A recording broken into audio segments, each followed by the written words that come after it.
Hello friends, I welcome you all in my YouTube channel. आज इस video में हम ब्लॉक 3 का यूनिट 4 इसमें इक्लेक्टिक काउंसलिंग के बारे में पढ़ेंगे।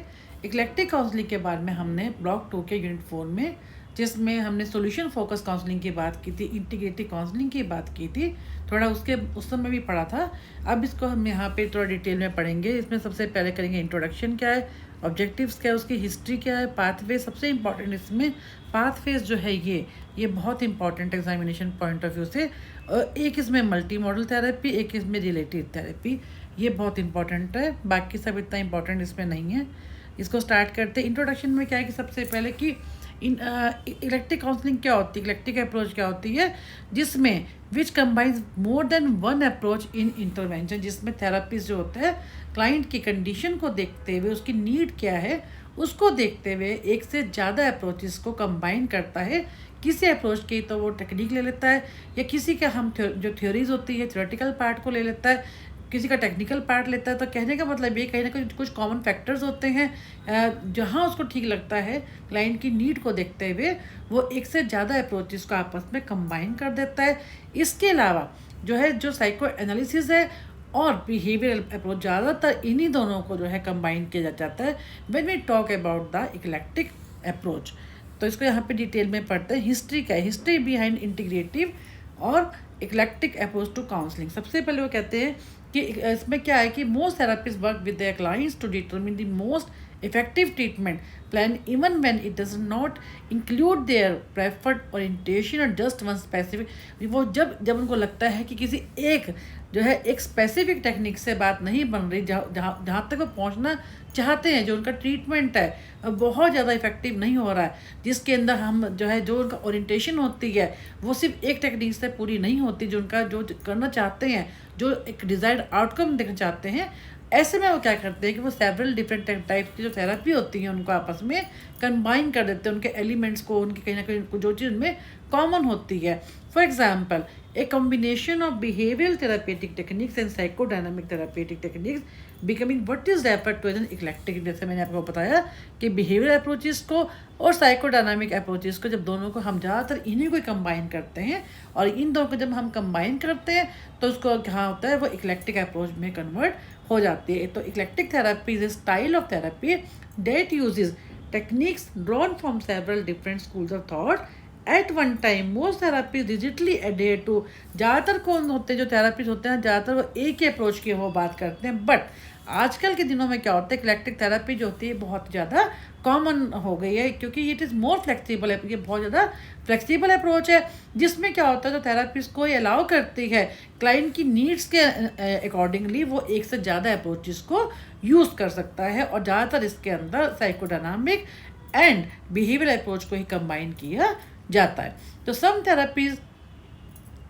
therapies adhere largely to a single orientation such as psychoanalysis और cognitive behavior therapy, but ज़्यादातर वो कह रहे हैं कि या तो एक ही अप्रोच के ऊपर रहती है, या तो साइको, जैसे इन्होंने कहा है ना कि कॉग्निटिव बिहेवियर थेरेपी या हम कहते हैं साइको एनालिसिस। लेकिन जब हम इक्लेक्टिक अप्रोच की बात करते हैं तो उसमें दोनों को कंबाइन किया जाता है। तो इसलिए उन्होंने कहा है कि हम किस तरह से जो है इसमें, उन्होंने बताया कि उसकी हिस्ट्री से उन्होंने स्टार्ट किया कि कहाँ से ये जो है ज़्यादातर लोग जब पहले एक ही को यूज़ करते थे, आज की डेट में इसका जो है बहुत कॉमन हो गया। लोग जो थेरेपिस्ट होते हैं वो क्लाइंट की नीड को देखते हुए जहाँ उनको लगता है कि दो या दो से ज़्यादा अप्रोचेस को कंबाइन करना ज़रूरी है, तो उसकी नीड को देखते हुए उसके हिसाब से वो कंबाइन करके इक्लेक्टिक अप्रोच जो में उसकी में कन्वर्ट करके और उसकी हेल्प करते क्लाइंट की। फिर क्या, इक्लेक्टिज्म थ्योरी एंड थेरेपी। तो इसमें उन्होंने कहा कि there are many forms of eclecticism and in a way eclectic therapy is a pragmatic approach to therapy mashing का मतलब क्या, सबको मर्ज करना, various approaches together to fit the individual client who has approach for help. यानी जो client है अपनी help के लिए आया है, तो उसकी को ट्रीट करने के लिए, उसके हेल्प करने के लिए एक से ज़्यादा या वेरियस अप्रोचेस को मर्ज करके उसको जो है उसकी हेल्प की जाती है। तो good eclecticism is neither messy nor confuse. जो जिसमें हम कहते हैं अच्छे से जो टेक्निक्स में हम कहते हैं कि ज़्यादा अप्रोचेस को जब मर्ज करते हैं तो ना तो मैसी होता है ना ही कन्फ्यूज होता है। For example, a typical eclectic approach in therapy is to view an individual वो कहते हैं कि ऐसे में मान लीजिए कि वो कहते हैं कि इंडिविजुअल जो होता है फ्रॉम ए साइकोडायनामिक पर्सपेक्टिव अगर उसको देखते हैं तो उसमें कहेंगे but to use more active. उसके अलावा अगर हम साइकोडायनामिक पर्सपेक्टिव से हमने देख लिया, लेकिन उसके साथ हम अगर बिहेवियर को, कॉग्निटिव बिहेवियर अप्रोच को भी उसके साथ मर्ज कर देते हैं तो वो कहते हैं कि उससे क्या होता है, ज़्यादातर इक्लेक्टिज्म में ये वही बात कर रही है कि ज़्यादातर जो होता है गुड इक्लेक्टिज्म में या इक्लेक्टिज्म में क्या होता है कि there is no one right और guaranteed way of approaching any given problem. किसी भी एक प्रॉब्लम का कोई सिंपल सोल्यूशन नहीं होता, बल्कि each problem is tainted. Tainted का मतलब क्या, हर प्रॉब्लम जो होती है ख़त्म हो जाती है and changed by that individuals own history. कि इंडिविजुअल की उसकी हिस्ट्री क्या है, उसका वे ऑफ व्यूइंग, अपनी अपनी प्रॉब्लम को किस ढंग से व्यू कर रहा है, कैसे वो उसको परसीव कर रहा है, उसके ऊपर भी डिपेंड करता है। तो थेरेपीज आर फ्लेक्सिबल, थेरेपीज इसमें फ्लेक्सिबल होते हैं, वर्किंग एज ए टीचर के रूप में काम करते हैं for one patient, as a guide for another और as a combination of all the above for yet another. कहने का मतलब क्या है, ये कह रहे हैं कि जो इक्लेक्टिज्म में हम क्या करते हैं, ज़्यादा जैसे कॉग्निटिव अप्रोच को या बिहेवियर अप्रोच को, दोनों को मर्ज कर लेते हैं और कहते हैं काफ़ी सारी प्रॉब्लम जो होती हैं वो अपने आप तब भी ख़त्म हो जाती है कि जब क्लाइंट जो होता है अपनी प्रॉब्लम को किस तरीके से देखता है, कैसे वो उसका पर्सपेक्टिव है अपनी प्रॉब्लम को देखने का। आधी प्रॉब्लम तो कहते हैं वैसे ही ख़त्म हो जाती है। तो इन्होंने सिंपल कहा है कि इक्लेक्टिज्म में हम लोग क्या करते हैं कि ज़्यादा अप्रोचेस को, दो या दो से ज़्यादा अप्रोचेस को आपस में मर्ज करते हैं depending upon the condition of the client, need of the client. फिर बात करेंगे eclectives use techniques as mention above from all schools of. अब हर तरह की जो थेरेपी उसको उसमें ऐड किया जाता है, उसमें इन्वॉल्व किया जाता है, उसको मर्ज किया जाता है। And they may have favourite theory और therapeutic technique that may tend to use more often fall back on but they are willing and often use that are available. कहते हैं ज़्यादातर ये वो विलिंग की बात अलग है, लेकिन वो कहते हैं ज़्यादातर क्या होता है कि वो उन्हीं को यूज़ करते हैं जिनमें उनका इंटरेस्ट होता है, जिनके बारे में वो दे आर विलिंग, और जो उनके सामने वो टेक्निक जो उनके सामने अवेलेबल भी होती हैं। After all the main purpose क्या होता है, क्योंकि कहते हैं जब उसमें क्लाइंट की हेल्प की जाती है तो उसका मेन पर्पस क्या होता है कि कोई भी टेक्निक होती है जिसमें हम मेन पर्पस क्या होता है कि हम कौन सी टेक्निक्स को मर्ज कर रहे हैं वो इतना इंपॉर्टेंट नहीं है। मेन क्या होता है कि हमारा पर्पस क्या होता है कि क्लाइंट की जितनी जल्दी हो सके उसकी हेल्प करनी इफेक्टिवली तरीके से, ताकि जो हमारा जो जिस नीड के लिए वो आया है, जिस प्रॉब्लम को लेके आया उसको हम उसको सोल्यूशन दे सकें। तो eclecticism is not a new development, क्योंकि हम हिस्ट्री की बात कर रहे हैं तो कह रहे हैं कोई नई डेवलपमेंट नहीं है, बल्कि उन्होंने क्या कहा कि the percentage of therapist who call them self eclective, उन्होंने कहा 1940s में 1950s में उन्होंने कहा है कि हमें एग्जैक्ट उसका नंबर तो नहीं पता कि परसेंटेज क्या आती, लेकिन according to Kelly 1961 who conducted a survey, उन्होंने कैली ने 1961 में एक जो है सर्वे कंडक्ट किया था, उसमें इन्होंने देखा कि found 40% of respondent identified them. उन्होंने 40% जो उनके रेस्पोंडेंट थे उन्होंने देखा कि वो उन्होंने इक्लेक्टिक अप्रोच को यूज़ किया था। And it appears that 50% of the practitioners today claim, अब उन्होंने आज के लिए कहा है कि आज की डेट, उस समय जब उन्होंने 1961 में किया था, at that time he is talking about the 40% of the respondent who had been given eclectic approach। लेकिन अब कह रहे हैं आज की डेट में तो ये इट इज़ अराउंड 50%। ये अब डाटा ये कितना है, ये ओल्ड है, ये कब का मॉड्यूल है, बट अराउंड आज की डेट में कह रहे हैं कि कहने का मतलब कि इसकी जो हिस्ट्री से ही वो जो है उसको लोगों ने इसको यूज़ किया है और आगे भी आज की डेट में ये बहुत ज़्यादा यूज़ हो रही है इक्लेक्टिज्म अप्रोच। ठीक है, अब डेफिनेशन ऑफ इक्लेक्टिज्म, अभी फिर से वही आ गया कि जो है इसकी डेफिनेशन क्या है। इसमें क्या होता है कि कंबाइनिंग टू थ्योरीज, यहाँ पे आ जाएगा, इसमें क्या होता है कंबाइनिंग टू थ्योरीज और approaches and this is usually psycho analysis and behaviour therapy, जो हमने अभी की है। ज़्यादातर साइको एनालिसिस को और बिहेवियर थेरेपी को दो को मर्ज करके ही इक्लेक्टिक अप्रोच बनाई जाती है। At the same time it is stated that there is as many eclectic approaches as there are eclectic therapy. अब उन्होंने कहा कि जितने थेरापिस्ट होंगे उतने अप्रोच हो जाएंगी। अब each therapist operate out of his और her unique set of techniques based on the particular. अब वो कहते हैं कि हर जो थेरापिस्ट होता है वो यूनिक होता है, वो उसका जो है जो कौन सी टेक्निक को यूज़ करता है वो उसका अपना अपना तरीका होता है, कैसे किस चीज़ में उसको ट्रेनिंग ज़्यादा दी जाती है, किस चीज़ का उसका एक्सपीरियंस किस टेक्निक में ज़्यादा है, किस में उसका बिलीफ सिस्टम क्या है। तो देयर नो स्पेसिफिक गाइडलाइंस और प्रिंसिपल्स। कहते हैं इसके लिए इक्लेक्टिक थेरेपी के लिए कोई भी ऐसा नहीं है कि कोई पर्टिकुलर कोई गाइडलाइंस होती हैं, depend upon the experience, training and belief system of the therapists. Yet it has been recognized for more than 5 decades that there are basic common factor और elements होते हैं. हम different approach में के जो डिफरेंट कॉमन फैक्टर्स होते हैं, आपको याद होगा हमने इसके जो सॉल्यूशन फोकस जो हमने किया था ब्लॉक 2 के यूनिट 4 में, उसमें हमने 3 तरह की बात की थी. इसमें हम आगे भी करेंगे. कुछ में कुछ कॉमन फैक्टर्स होते हैं, किसी में कोई थ्योरेटिकल पर्सपेक्टिव सेम होता है, किसी में टेक्निकल पार्ट सेम होता है. तो कहने का मतलब ये है कि डिफरेंट अप्रोच के लिए हम कुछ कॉमन फैक्टर्स को ले लेते हैं जिनको हम यूज़ करते हैं in as a part of the eclectic approach. तो common factor at the simplest, उन्होंने क्या है कि कॉमन फैक्टर कहीं ना कहीं होता है जिसमें, अब उन्होंने कहा है कि कॉमन फैक्टर क्या है कि दो लोग आपस में बात कर रहे हैं. तो ऐसे में वो क्या कह रहे हैं, इंटरपर्सनल रिलेशनशिप की हम बात करते हैं. इसमें हम इंटरपर्सनल थेरेपी की बात करते हैं, डिपेंड अपॉन दी कि क्या सिचुएशन है, क्या नीड है. अब उन्होंने क्या है कि there are therapist behaviour. Main उन्होंने क्या कहा है कि थेरेपिस्ट का बिहेवियर होता है, उसकी एक्सपर्टीज होती है, अथॉरिटी होती है, रैपर्ट होती है, सपोर्ट होती है, एंड थेरेपिस्ट की क्रेडिबिलिटी होती है, ट्रस्ट वर्दीनेस होती है, एंड अट्रैक्टिवनेस. ये सब चीज़ें मैटर करती हैं at the time of therapy. तो certain common elements of the therapy include catharsis. अब इन्होंने क्या कहा है कि कुछ ऐसे कॉमन एलिमेंट होते हैं जो हर थेरेपी में होते हैं, जैसे कैथारसिस है, सजेशन है, रीएश्योरेंस है, परसुएशन है, गाइडेंस है, एडवाइस है, एंड डायरेक्शन.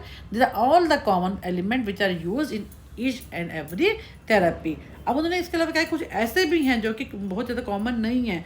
उनमें से उनकी इन्होंने क्या बात की है, कौन कौन से, जैसे नॉन जजमेंटलनेस हो गया, परमिसिवनेस हो गया, रिस्पेक्ट एक्सेट्रा. तो इन्होंने कहा कि ये कुछ ऐसे फैक्टर जो कि हर एक में विचार which may not be very common to all therapist. अब इसके अलावा इन्होंने क्या कहा कि सेंटर मेन इन्होंने क्या बात की कि the therapist ability to be integrated, mature, genuine and convert. ये क्या है, थेरेपिस्ट है, काउंसलर की अपनी कैरेक्टरिस्टिक है, वो कितना इंटीग्रेटेड है, कितना सुलझा हुआ है, कितना मैच्योर्ड है, कितना जेन्युइन है, कि ऐसा वो अंदर से जैसे बोल रहा है ऐसा ही है. कॉन्ग्रुएंट, उसके बोलने में कितना जेन्युइन है, कितना उसके बोलने में और करने में वो सेम चीज़ है, जैसा वो दिख रहा है वैसा ही कर रहा है. तो therapist ability to provide a non threatening, वो थ्रेटनिंग उसको डरा नहीं रहा है अपने क्लाइंट को, ट्रस्ट कर रहा है उसके ऊपर, सेफ एनवायरनमेंट उसको दे रहा है, सिक्योर एटमॉस्फेयर दे रहा है, उसको एक्सेप्ट कर रहा है, उसको नॉन पॉजिटिव वार्मथ है, अनकंडीशनल पॉजिटिव रिगार्ड देता है, उसको लव देता है, ताकि जो है ये सब उन्होंने कहा कि ये सब चीज़ें होनी चाहिए जो है थेरापिस्ट का के अंदर ये जो है क्वालिटीज़ होनी चाहिए at the time of counselling, at the time of therapy. The therapist ability to be accurately empathetic, जो थेरेपिस्ट है वो एम्पैथेटिक होना चाहिए क्लाइंट के साथ, और उसकी जो अंडरस्टैंडिंग है, be understanding rather patient, meaning कि वो क्या कहना चाहता है उसी के हिसाब से, उसी के तक कि वो एम्पैथेटिकली सोचे. समभाव, अगर हम सिंपल वर्ड्स में कहें, एम्पैथी का मतलब क्या होता है, समभाव रखना, और सिंपैथी का मतलब क्या होता है, सहानुभूति रखना. तो ये क्या है कि उसी के एंगल से, उसी के नज़रिए से सोचना कि वो किस प्रॉब्लम से निकल रहा है. अब यहाँ पे हम बात करेंगे, जैसे उन्होंने कहा साइकोथेरेपी, ऑलरेडी हमने इसके बारे में पढ़ा है काफ़ी. इन्होंने क्या कहा कि साइकोथेरेपी में हम क्या करते हैं कि ऑल फॉर्म ऑफ साइकोथेरेपी में क्या क्या कॉमन होती है, तो क्लाइंट होता है, उसमें थेरेपिस्ट होता है, और कॉन्टैक्ट होता है उनका आपस में, दोनों का कैसा कॉन्टैक्ट है. और इसके अलावा इन्होंने क्या कहा, टू ब्रॉड कुछ कैटेगरीज की बात की है. उन्होंने कहा कि as many as 400 form of therapy are being practice. आज की डेट में 400 से ज़्यादा थेरेपी ऐसी होती है जो कि जिनकी प्रैक्टिस हो रही है. ठीक है, उसमें इन्होंने क्या कहा है, जैसे दो कैटेगरी में इसको डिवाइड करते हैं. तो ग्लोबल थेरेपी और एक क्या हो गया, problem focus. First is global and second is problem focus. Global में इन्होंने किन किन को डिवाइड किया है, साइकोडायनामिक को, ह्यूमनिस्टिक को, existential, client centred and gestaltology. Already हम इनके बारे में काफ़ी पढ़ चुके हैं. प्रॉब्लम फोकस में क्या होता है, जो कि सिम्टम्स पे करती है, उसकी क्लाइंट्स की कंप्लेंट्स क्या है. जैसे ग्लोबल में इन्होंने क्या है कि जनरल फीचर्स की बात की है कि कैसे वो लोग, उनका सिर्फ काम क्या होता है, क्लाइंट की पर्सनैलिटी को चेंज करना, उनका आइडेंटिफाई कराना. ग्लोबल का मतलब क्या होता है, recognise and change general features of their personalities that therapist believe are the root cause. किसी भी पर्सनैलिटी में, जैसे हमने कहा था कि साइकोडायनामिक में हमने कहा कि हमारे जो ईडीगो, सुपर ईगो की हमने बात की थी, है ना, लिबिडो की बात की थी, हमने डिफरेंट तरह की पर्सनैलिटीज़ की बात की थी, अलग अलग स्टेजेस की बात की थी. उसमें कैसे हम अनकॉन्शियस माइंड से हम कॉन्शियस माइंड में अवेयरनेस में आते हैं. तो उन्होंने क्या है कि ये सब चीज़ों में क्या होता है, हम उसको अवेयर कराते हैं उसकी पर्सनैलिटी के बारे में, और हमारी पर्सनैलिटी का रूट कॉज क्या है. मेन क्या होता है पर्सनैलिटी फंक्शनैलिटी पे इन्होंने फोकस किया था। प्रॉब्लम फोकस क्या करती है, सिम्टम्स पे and specific complaints of the person.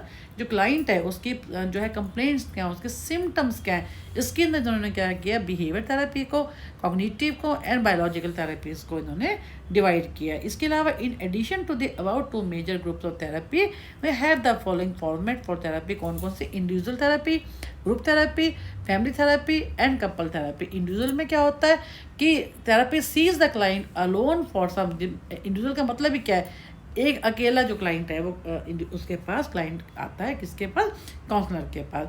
Weekly session होगा या जैसा भी जो काउंसलिंग का जो प्रोसेस होगा उसके अकॉर्डिंगली उसकी थेरेपी की जाती है। सेकेंड को है ग्रुप थेरेपी। ग्रुप थेरेपी में क्या होता है, एक ग्रुप बनाया जाता है, एक जैसे हम कल्चर की हम बात कर सकते हैं, ग्रुप की बात कर सकते हैं, जिसमें क्या होता है such psychodrama and self help groups. Family therapy में की बात क्या होती है, जिसमें थेरेपिस्ट क्या करते हैं, meet all the members of the family and point out the problematic behaviour and interaction. कैसे आपस में फैमिली मेंबर्स की इंटरेक्शंस है, किसके कारण से प्रॉब्लम हो रही है, तो ये सब चीज़ों को हमने किया है इसी ब्लॉक में, इसके बारे में अपने अर्लियर यूनिट के अंदर कि फैमिली थेरेपी में क्या करता है। जो काउंसलर है ये थेरेपी जो each and every member of the client he meets and talks and tries to find out the reason why the client is suffering from such type of problem suffering. अब इसमें क्या है कि couple therapy, couple में क्या होता है, when the therapist क्या होता है, वर्क्स विद 2 पीपल जो कि लॉन्ग टर्म रिलेशनशिप में होते हैं, यानी किसी रिलेशनशिप में होते हैं, कपल से बातचीत करता है। ये हमारा क्या हो गया, इन्होंने इसको भी डिवाइड कर दिया उस टाइप से। अब ये क्या है, ब्रीफ हिस्टोरिकल पर्सपेक्टिव।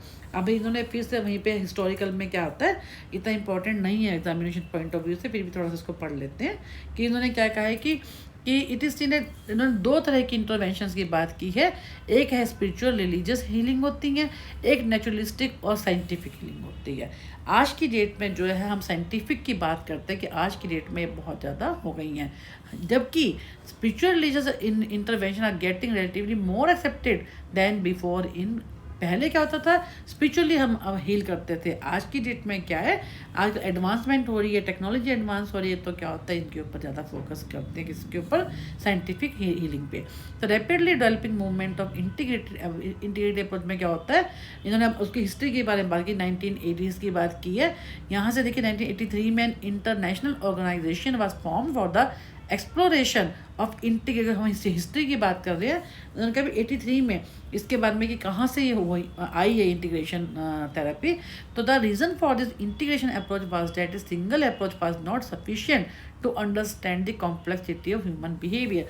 कि जब पहले उन्होंने क्या इस चीज़ को क्या देखा कि सिंगल अप्रोच जो होती है दैट इज़ नॉट सफिशिएंट, कि किसी भी क्लाइंट की जो बिहेवियर है, उसकी जो कॉम्प्लेक्सिटी है, उनको अंडरस्टैंड करने के लिए no single approach is enough. इसके लिए क्या होता है, also it was believe that no one theory has a patent on the truth. भी कोई भी एक थ्योरी ऐसी नहीं है जिसको हम कह सकें कि उसके लिए हम कहते हैं कि हाँ इस प्रॉब्लम के लिए ये इस अप्रोच को कर दो, इट इज पेटेंटेड। ऐसा नहीं होगा, because no single set of counselling techniques is always effective in working. Diverse तरह के क्लाइंट होते हैं, हर एक की अपनी अपनी प्रॉब्लम होती है, तो सिर्फ एक सिंगल टेक्निक जो होती है वो काम नहीं करती। इसलिए क्या होता है, hence some therapies thought it is better to develop integrative approaches as the basis for future counselling. इसलिए इन्होंने क्या है, लजारस 1996 में हमने इसमें मल्टी मॉडल थेरेपी भी की थी। इसमें इन्होंने यही कहा था कि 1996 में इसलिए क्योंकि एक single approach is not enough, is not sufficient for जो है ट्रीटिंग द क्लाइंट और उसके हेल्प करने के लिए। इसलिए उन्होंने क्या था कि हम डिफरेंट अप्रोचेस का यूज़ करके उनको हेल्प की जाती है। इस तरह से उन्होंने कहा। अब क्या है कि इस तरह से उन्होंने बताया कि उसकी हिस्ट्री कैसे आई थी, कि कैसे 1980s में उसकी नीड हुई थी कि भी पहले एक अप्रोच यूज़ होती थी। अब जो है देखा कि सिर्फ एक अप्रोच जो होती है, क्लाइंट का जो कॉम्प्लेक्स बिहेवियर होता है उसके लिए इट इज़ नॉट सफिशिएंट, तो उसके लिए डिफरेंट टेक्निक को यूज़ किया जाने लगा। अब क्या पाथवेज का मतलब क्या है, बेसिकली ये क्या अप्रोचेज़ हैं आपकी, अप्रोचेज़ जो हमने पहले भी की थी। कौन कौन सी अप्रोचेज़ हैं, दे 3 पाथवेज हैं। कौन कौन से, तो टेक्निकल, जिसमें अप्रोचेज़ का जो टेक्निकल पार्ट होता है कॉमन, उसको ले लेते हैं। थ्योरेटिकल पार्ट पे ले लेते हैं। एक होते हैं कॉमन फैक्टर्स, तो इनको हम डिटेल में करते हैं। इसमें टेक्निकल इक्लेक्टिज्म अप्रोच में क्या होता है, tends to focus on differences chooses from many approaches and collection of technique. जो डिफरेंट अप्रोच की जो टेक्निक होती हैं उनको कंबाइन करके हम क्या करते हैं, टेक्निकल इक्लेक्टिज्म अप्रोच को बनाते हैं। This path calls for using techniques को from different schools without necessarily subscribing to the theoretical position respondent। कहने का मतलब है कि डिफरेंट जो टेक्निक्स होती है उस टेक्निक हम अगर जैसे हमने साइको एनालिटिक्स की बात की, साइको एनालिसिस की अप्रोच की भी हमने क्या किया, उसकी हमने टेक्निक हमने क्या यूज़ की वो देख ली। इसके अलावा हमने का बिहेवियर की बात की, उसमें कौन सी टेक्निक होती है उसको देख लिया। तो इस टाइप से जो डिफरेंट जो अलग अलग अप्रोचेज होती हैं उनकी टेक्निक्स को कंबाइन करके हम उसको देखकर उसके हिसाब से हम अपनी एक नई जो है अप्रोच बनाते हैं जिसको हम टेक्निकल इक्लेक्टिज्म अप्रोच कहते हैं। Technical eclecticism seems specially necessary in working with a diverse range of culture. ये उन लोगों के लिए ज़्यादा अच्छे होते हैं जो कि कल्चरल बैकग्राउंड जिनकी अलग अलग होते हैं, जो डिफरेंट डिफरेंट कल्चर से आते हैं। Rather than stretching the client to fit the dimensions of a single theory, practitioners are challenged to tailor their theory and practice to fit the unique needs of the client। इसके base पे जो कि different different background से आते हैं तो इसमें हम डिफरेंट जो थ्योरीज को, इनकी डिफरेंट टेक्निक्स को हम कंबाइन करते हैं। तो इसमें क्या करते हैं कि इसमें क्या होता है कि उसके यूनिक नीड्स के हिसाब से जो चाहिए होता है उसके हिसाब से उसको अप्लाई कर देते हैं। This requirement calls for counsellor to possess knowledge of various. अब इसके लिए वो कह रहे हैं कि ऐसा है कि जो काउंसलर होते हैं उनको हर एक डिफरेंट कल्चर का मालूम होना चाहिए, डिफरेंट टेक्निक्स का मालूम होना चाहिए, ताकि इसमें सब कुछ जो होता है वो क्लाइंट से ज़्यादा काउंसलर के पार्ट पे होता है। Be aware of their own, जो क्लाइंट है उसके अब कल्चरल हेरिटेज के बारे में उसको पता हो, उसकी have skills to assist a wide spectrum of clients in dealing with the उन्होंने उनके जो कल्चर, क्योंकि इन्होंने बेसिकली क्या कहा है कि जब टेक्निकल अप्रोच की बात करते हैं, जब टेक्निकल इक्लेक्टिज्म की बात करते हैं तो डिफरेंट कल्चर्स के जो क्लाइंट है उनके लिए ज़्यादा अच्छी होती है ये। तो इसलिए उन्होंने कहा है कि ये उनकी जो काउंसलर है उसको जो क्लाइंट है, जो डिफरेंट क्लाइंट आते हैं उनके बैकग्राउंड का पता होना चाहिए, वो किस कल्चर से आए हैं, उसके बारे में उनका कल्चरल हेरिटेज क्या है, उनके सब के बारे में उनको अच्छे से अवेयरनेस होनी चाहिए। फिर है थ्योरेटिकल इंटीग्रेशन, जहाँ पे क्या होता है थ्योरेटिकली जो अप्रोच होती हैं, टू और मोर अप्रोचेज जो होती हैं उनकी थ्योरीज को मिलाकर जो अप्रोच बनती है, this is called the theoretical integration approach। This refers to conceptual or theoretical creation beyond a mere blending of the techniques, and this path has the goal of producing a conceptual framework that synthesizes the best of two। यानी दो या दो से ज़्यादा approach होती है, उनकी best जो मेन उनका जो थ्योरेटिकल पार्ट होता है उन किसका हमारे को डिफरेंट क्लाइंट की नीड को देखते हुए हम उनको मर्ज करके एक अप्रोच को यूज़ करते हैं। This is called the theoretical integration, theoretical eclecticism approach. Then बात करते हैं कॉमन फैक्टर्स।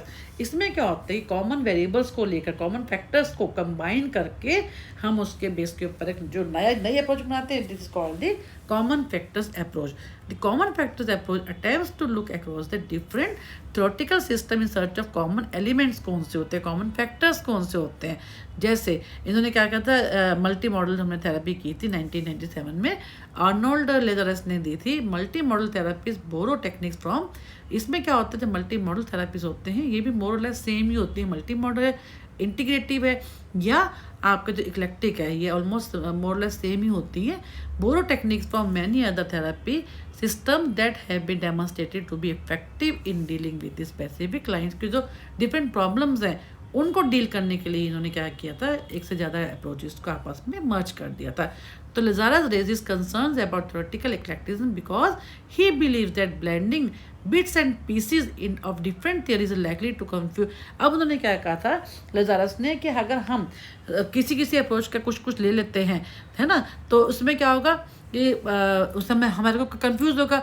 तो इसलिए हम उन्होंने कहा था कि 3 पार्ट्स में जो करके जो थ्योरेटिकल का अलग कर दिया था, टेक्निकल को अलग कर दिया, कॉमन फैक्टर को अलग कर दिया। कि हम किसी का कुछ लेते रहेंगे तो उसमें हमारे को सबको प्रॉब्लम होगी। तो हमें जिसको भी यूज़ करना है तो हमने 3 पार्ट्स के तरीके से उन्होंने 3 अप्रोचेस के रूप में उसको कर दिया कि कॉमन फैक्टर अप्रोच क्या, जिसमें कॉमन फैक्टर होंगे उसको हम कॉमन फैक्टर अप्रोच कह देंगे। जिसमें हमारे को थ्योरेटिकल पार्ट सेम लगेगा थ्योरेटिकल इंटीग्रेशन अप्रोच उसको कह देंगे, और जिसके अंदर हमारे को टेक्निकल पार्ट सेम रहेगा उसको हम टेक्निकल इक्लेक्टिज्म अप्रोच कह देंगे। तो उन्होंने कहा कि each theory has its own contribution, unique contribution होते हैं, अपनी खुद की एक्सपर्टीज होती है। तो by accepting that each theory has strengths and weaknesses by definition different from the other practitioners have some basis to begin developing a theory that fit for. इसलिए उन्होंने कहा था कि हर थ्योरी अलग अलग होती है, हर एक की अपनी कहीं ना कहीं एक्सपर्ट कुछ क्वालिटीज़ होती है, किसी की स्ट्रेंथ होती हैं, किसी की वीकनेसेस होती हैं। तो इसमें बेसिकली क्या होता है कि ये ज़रूरी है कि इसके अलावा इन्होंने क्या कहा कि इसमें प्रैक्टिशनर्स की भी ज़रूरी है कि उसकी नॉलेज कितनी है। It is important to emphasise that unless the counsellors have an accurate in depth knowledge of theory, जब तक काउंसलर को हर थ्योरी की, हर एक टेक्निक की, हर एक अप्रोच की पूरी नॉलेज नहीं होगी, तब तक वो उनको कंबाइन नहीं कर सकते। They can not formulate A true synthesis, वो ठीक से नहीं कर सकता। इसलिए उसको इन सब को बारे में ना ही ठीक से वो उसको इंटीग्रेट कर सकता है। तो simply put practitioner can not integrate but they do not know. जब तक वो नहीं पता होगा तब तक वो यूँ नहीं कि किसी भी अप्रोच को लिए पिक अपनी चॉइस से नहीं होता है ये। जहाँ उनको लगता है कि हमें इसकी अप्रोच है, जहाँ उनको लगता है कि उनको एक्सपर्टीज़ है, उनका एक्सपीरियंस है, क्या उनका बिलीफ सिस्टम है, क्या उनको लगता है क्लाइंट की नीड्स के लिए क्या ज़रूरी है, ये सब मैटर करता है on the part of the counsellor. तो the challenge is for counsellor to think and practice interactively but critically developing an integrative approach. Perspective is कहने का मतलब ये है कि इंटीग्रेटिव अप्रोच के लिए जो काउंसलर है उसके लिए रैशनली वो सोचे, कैसे उसको उसके पास सोचे, उसके ऊपर प्रैक्टिस करे उसको, ताकि वो उतनी उसमें स्किल्स हों ताकि उन सबको वो इकट्ठा कंबाइन कर सके। और उसके बाद ये जो है common ground for integrative perspective of counselling, इस सारी इन्होंने अप्रोच की बात की। फ्राइडे अप्रोच में जो हमने ऑलरेडी कर ली, एडलर अप्रोच की इन्होंने बात की। ये एग्जामिनेशन पॉइंट ऑफ व्यू से इंपॉर्टेंट भी नहीं, मैंने इसको कभी भी नहीं देखा इस क्वेश्चन को, कॉमन ग्राउंड को एग्जाम में आते हुए। कॉग्निटिव बिहेवियर अप्रोच जो आप ऑलरेडी सब आप अपने तीनों मॉड्यूल में काउंसलिंग में कर चुकी हो, तो यहाँ से ये इम्पॉर्टेंट है साइको ड्रामा। जो है नेक्स्ट वीडियो में हम साइको ड्रामा से स्टार्ट करेंगे, बहुत इंपॉर्टेंट है ये। कई बार मैंने देखा एग्जाम में आता है इसमें शॉर्ट नोट्स में, तो साइको ड्रामा जैसे हो गया हम इसको कर लेंगे नेक्स्ट वीडियो में। इसके अलावा एक्शन ओरिएंटेड अप्रोच इसको करेंगे। Multi modal therapy is very important. तो इस टाइप से ये मोर लेस ये यूनिट हमारा जो है ख़त्म हो जाएगा नेक्स्ट वीडियो में। Thank you for watching my YouTube.